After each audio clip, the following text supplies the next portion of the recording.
Bonjour à tous, ça fait quelques jours que j'ai pas fait de vidéo, j'ai envie d'en faire mais j'ai pas le temps, mais je veux en parler de ce que je viens de voir. Il vient de se terminer le match Maroc-Brésil, exceptionnel, exceptionnel. J'ai tellement envie de parler de ce match et on va y venir. Mais avant, un petit shout-out. Mec, Lee Kang-in mon gars. Lee Kang-in mon gars. Ah, tu m'as impressionné, hein. Et je m'attendais, hein. Vraiment, je regardais son match, hein, aujourd'hui à Lee Kang-in. Enfin, plutôt hier. Le match qu'il a fait, mon gars, mon gars, mon gars. Le match qu'il a fait, putain. Et tu pouvais pas lui prendre la balle. Mais vraiment, c'était impossible.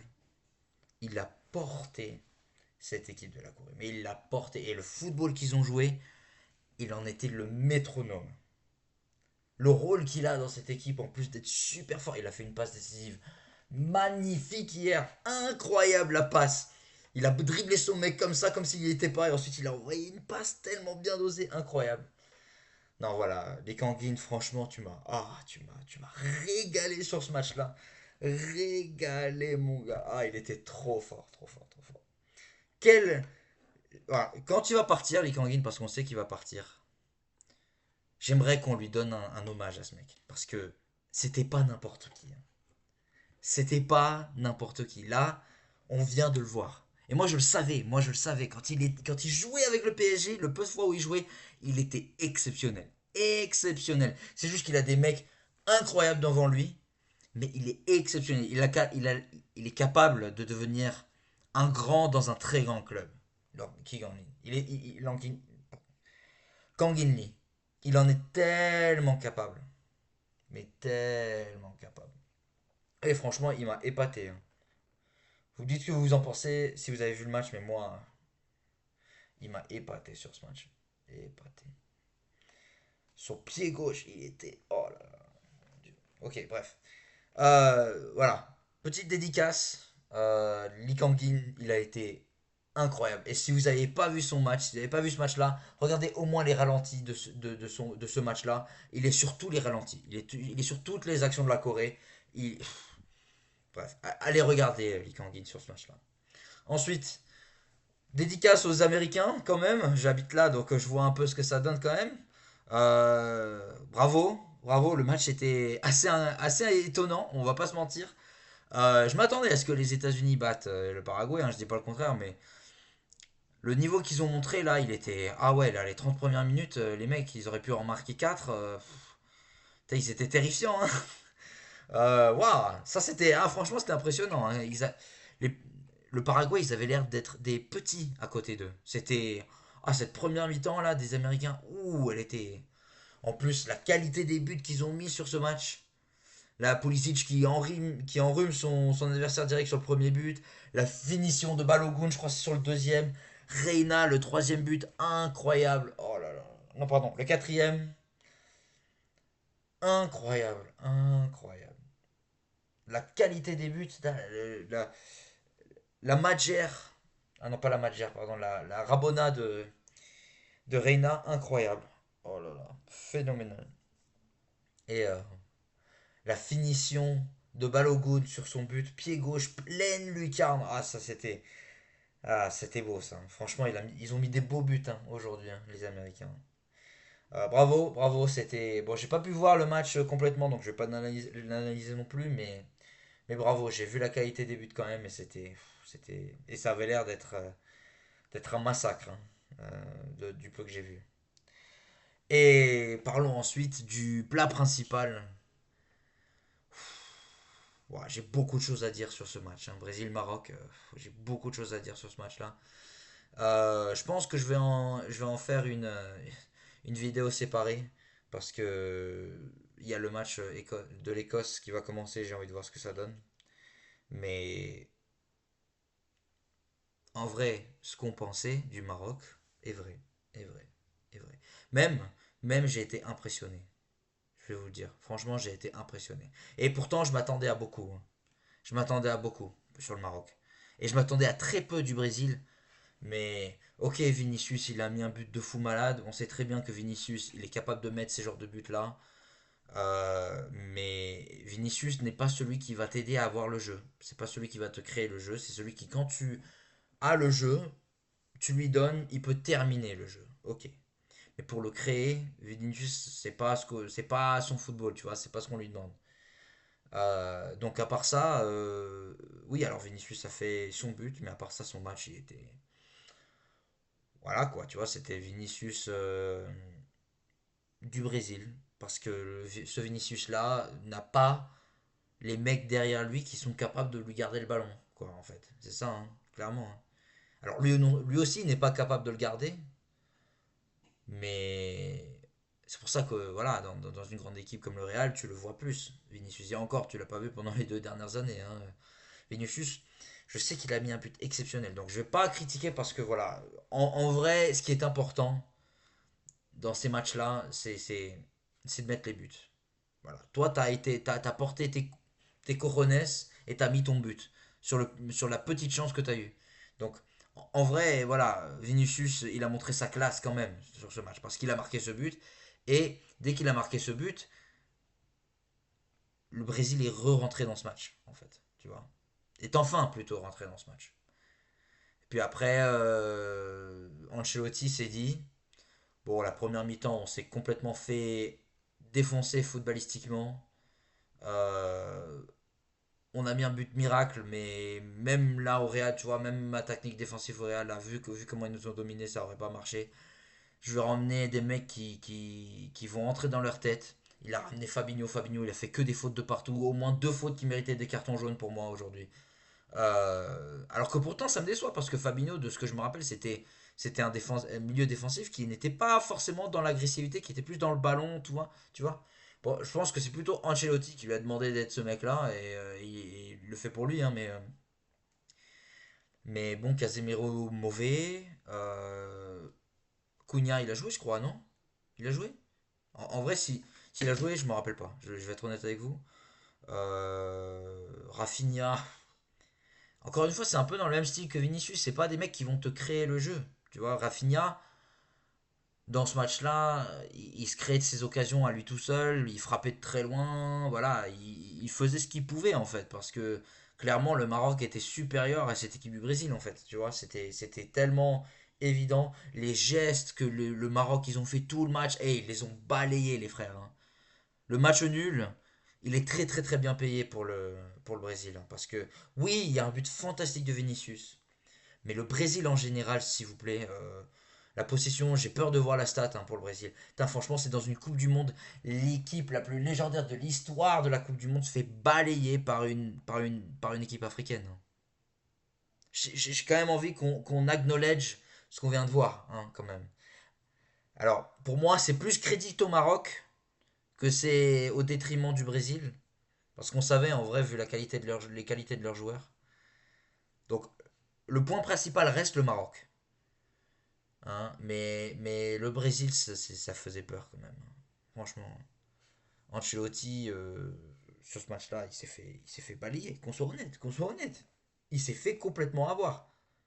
Le match du Maroc, par contre, alors je connais pas tous les joueurs, hein, donc je vais pas faire semblant. En plus, Hakimi, le joueur que j'ai vraiment vraiment regardé sur ce match-là, il n'a pas été exceptionnel. Aujourd'hui, pour moi, il mérite de sortir, hein, sur son tacle.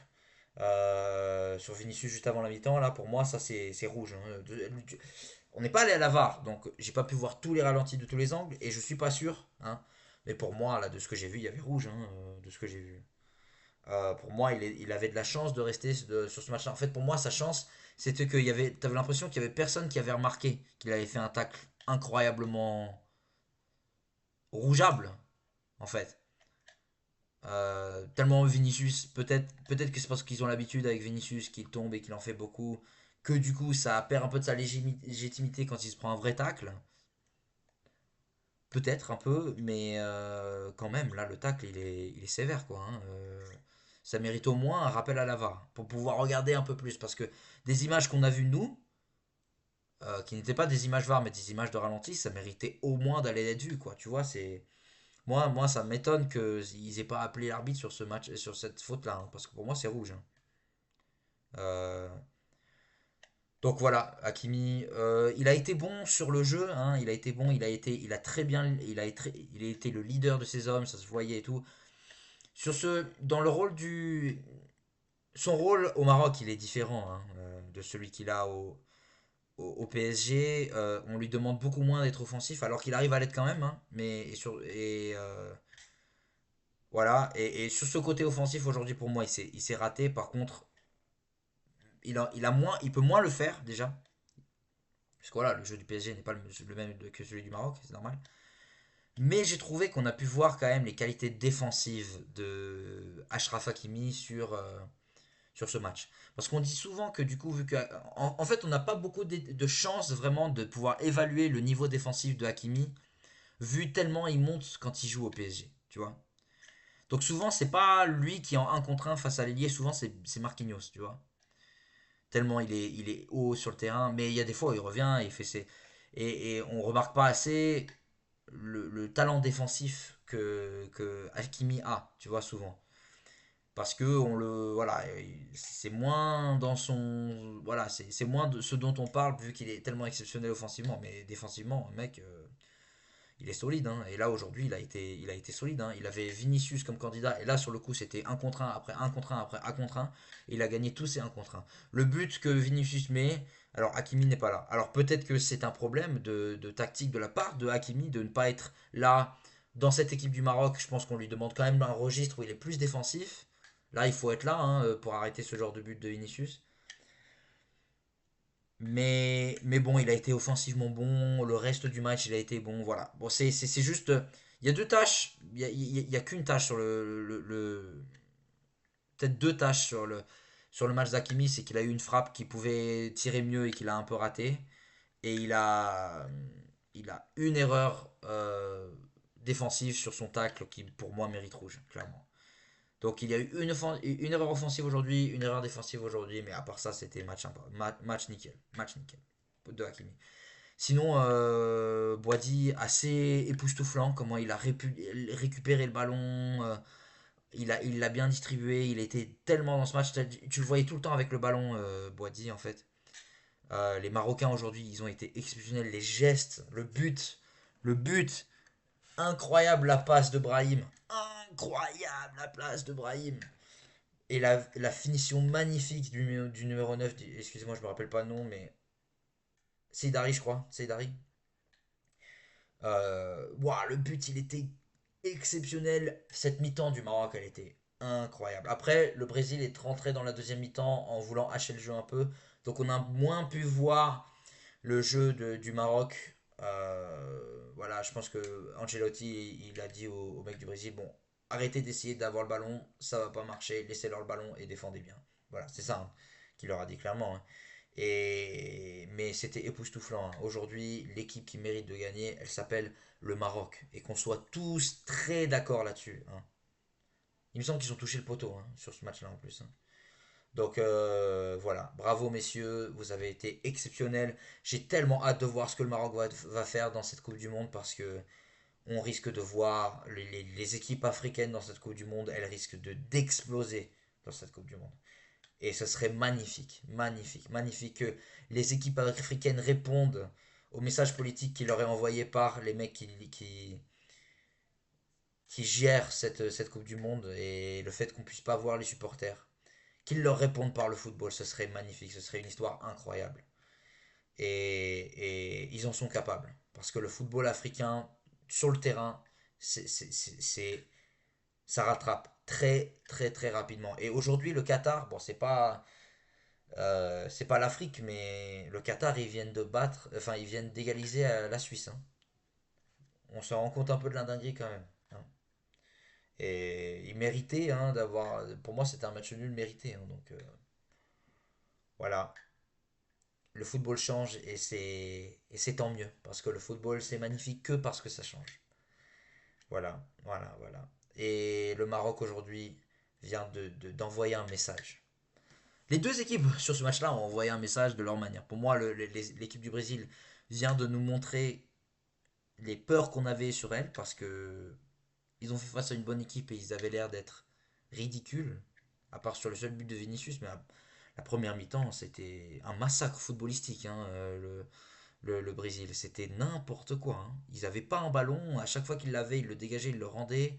Il n'y a rien qui se créait. Éteint, la première mi-temps du Brésil, Et ils n'ont pas répondu par le football après, hein. Ils ont juste donné plus du leur, ils ont été plus agressifs, ils ont mieux défendu. Mais ça, c'est l'équipe du Brésil, quoi. C'est ça qui me choque. Ça, c'est l'équipe du Brésil. Ça fait peur, hein. Moi, je serais brésilien, j'aurais très très peur. Parce que l'identité du Brésil n'est pas du tout dans cette équipe, en fait. Tu vois. C'est ça qui m'étonne et c'est ça qui me choque. Et c'est pour ça que les supporters veulent tellement Neymar dans cette équipe. Et je comprends pourquoi. Parce que dans cette équipe-là, il y a un mec qui a fait un coup de génie, ok. Mais c'était dans la finition, pour la création. Il y a que Neymar qui a les qualités dans cette équipe pour pouvoir créer face aux grosses équipes. Moi, c'est ça qui me gêne.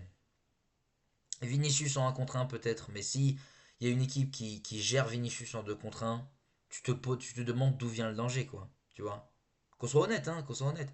Il y a des joueurs de qualité de partout, c'est ça qui m'étonne en fait. C'est que t'as Cunha, t'as Guimarães, t'as Casemiro, Rafinha, Vinicius. Alors, Igor Thiago, pour moi, c'est une erreur totale. Totale. Totale. C'est totalement anti-Brésil, Igor Thiago. Joao Pedro doit tellement être neuf. Je suis désolé, hein, moi, Joao Pedro, il joue pour une équipe que j'aime pas et tout. Mais je suis désolé, là, Joao Pedro, il doit tellement être neuf dans cette équipe. Mais c'est tellement évident. Déjà, Richarlison, c'est pas possible. Igor Thiago, c'est pas possible. Ça doit être Joao Pedro. Je suis désolé. C'est le seul qui est capable de te montrer quelque chose. Et dans cette équipe-là, il te faudra des mecs qui sont capables de faire quelque chose. Parce qu'ils n'ont pas le football. Ils n'ont pas beaucoup de centres. Igor Thiago, il va pas pouvoir avoir d'impact sur ces matchs. Parce qu'ils n'auront pas le ballon, le Brésil, face aux grandes équipes, hein. Alors que Joao Pedro, il peut te créer quelque chose au moins dans des situations où tu n'as pas le ballon. Alors que Igor Thiago, il faut qu'on lui crée et qu'il la finisse. Et là, encore aujourd'hui, on lui a créé et il l'a pas fini. Donc, choquant. Choquant le choix, je trouve. Là, il m'a déçu. Après, moi, j'ai pas vu. Apparemment, il était excellent en première ligue, mais pour moi, l'argument se voit là, en fait. Tous les joueurs de première ligue de cette équipe du Brésil ont été nuls. Nuls. Mauvais. Casemiro, nul. Guimarães, nul. Cunha, nul. Nul, nul, nul, nul. Igor Thiago, nul. Gabriel, t'avais l'impression qu'il se faisait balader, Gabriel. Voilà. La première ligue. Oui, il y a l'argent, mais le niveau des footballeurs, ils ne sont pas montrés aujourd'hui, hein. Dans le football international, le football de. Voilà, c'est. Mais en fait, pour moi, tu vois, le football de la première ligue en ce moment est tellement anti-Brésil que les mecs qui jouent au Brésil, qui jouent pour le Brésil en Angleterre, ils sont. Tu vois, ils sont surcotés parce que c'est des mecs du Brésil et qui jouent en Angleterre et qui réussissent en Angleterre vu que c'est un championnat incroyable. Mais le football qu'ils pratiquent n'est pas brésilien, en fait. Il y a juste Cunha un peu. Cunha, il a du génie balle au pied, oui, oui, oui, oui, d'accord, c'est vrai. Mais c'est pas assez, quoi, pour le Brésil, tu vois. Joao Pedro doit être là, pour moi, hein. Je suis désolé. Pour moi, je comprends pas, par contre, hein. Joao Pedro, je comprends pas. Et cette équipe du Brésil ne m'inspire rien, en fait. Je sais pas ce que vous en pensez, hein, dites-moi dans les commentaires, mais le Brésil était rouge ce soir. Le Brésil jouait en rouge et vert ce soir. Et qu'on soit bien clair, les petits ponts, les gestes techniques, les passements de jambes, le piqué pour marquer leur but. Le Maroc, ils m'ont fait vibrer. Là, il y a eu une période pendant 15-10 minutes, ouais, 10-15 minutes, le Maroc, ils m'ont fait vibrer. Ils m'ont fait vibrer. Les gestes techniques, ils venaient de partout. Ils les enchaînaient, ils récupéraient le ballon tout de suite et tout. Ils réussissaient tous leurs gestes. Ils arrêtaient pas de faire des attaques et des attaques et des attaques. Ils étaient trop forts. C'était trop fort le Maroc. Ils m'ont fait vibrer aujourd'hui. Ils ont été exceptionnels. Incroyable le Maroc aujourd'hui. Waouh, waouh, waouh, le football. Le football. Putain, le football de la Corée. Le football du Maroc. Putain, il y a des belles équipes, hein, dans cette Coupe du Monde, hein. Ouh là là là là là, ça va être intéressant. Ça va être vachement intéressant cette Coupe du Monde. Je vais vous quitter parce que je vais aller voir le match de l'Écosse et je vous continuerai à vous parler sur la Coupe du Monde parce qu'elle est incroyable. Dès le début, elle est sensationnelle. Voilà. À la prochaine les mecs.